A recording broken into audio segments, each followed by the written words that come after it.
जीने के लिए दिया है उस प्रकार मैं जी सकूं, इसको सजा सकूं, सुनहरा बना सकूं।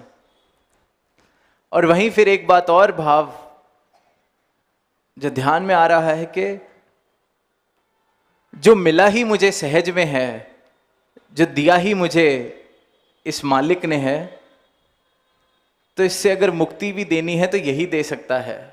वो भी मुझे दया रूप में ही मिल सकती है। जिसको कमा के मैंने पाया नहीं, इसको मैं मुक्त भी खुद कैसे हो सकता हूं कि मुझ में वो क्षमता ही नहीं है। देने वाले की कृपा है।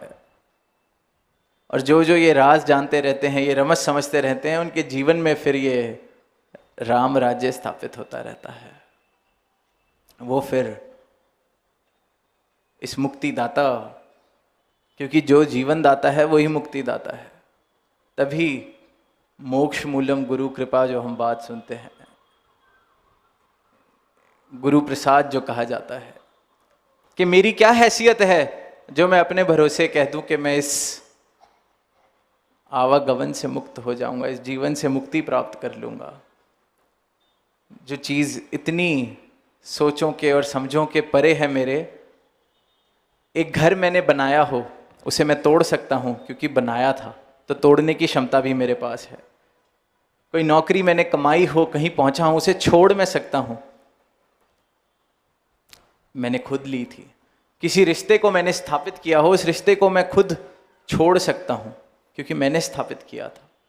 पर ये जीवन, ये आवागमन, ये तो दातार ने, इस कर्ता ने मुझे दिया है, तो इससे मुक्ति भी ये कर्ता ही दिला सकता है। मेरे कर्म कहीं किसी काम नहीं आने वाले जब तक ये मुक्ति दाता मेरे जीवन में नहीं है, सतगुरु मेरे जीवन में नहीं है। तो ये जो भाव हैं, ये जो समझ है, ये जो रमज है, ये जिस जिस जीवन में आ जाती है, फिर उस जीवन की चाल आनंद वाली चाल हो जाती है। उस जीवन में से ये भक्ति वाली महक, ये सत्य वाली महक, ये शुक्राने वाली महक आने लगती है। अक्सर इंसान शिकवा यही करता है कि मुझे थोड़ा दिया, सामने वाले को ज़्यादा दिया। लायक मैं था पर मिल पड़ोसी को गया। अकल मुझ में ज़्यादा थी, नंबर साथ वाले के ज़्यादा आ गए। स्कूल में तो मैं सबसे आगे था, पर पैसे मुझसे ज़्यादा कोई मेरा मित्र कमाने लग गया है। कंपैरिजन, या ये कि I didn't get what I deserve, I got less than what I deserve. जब ये नज़र है कि जितनी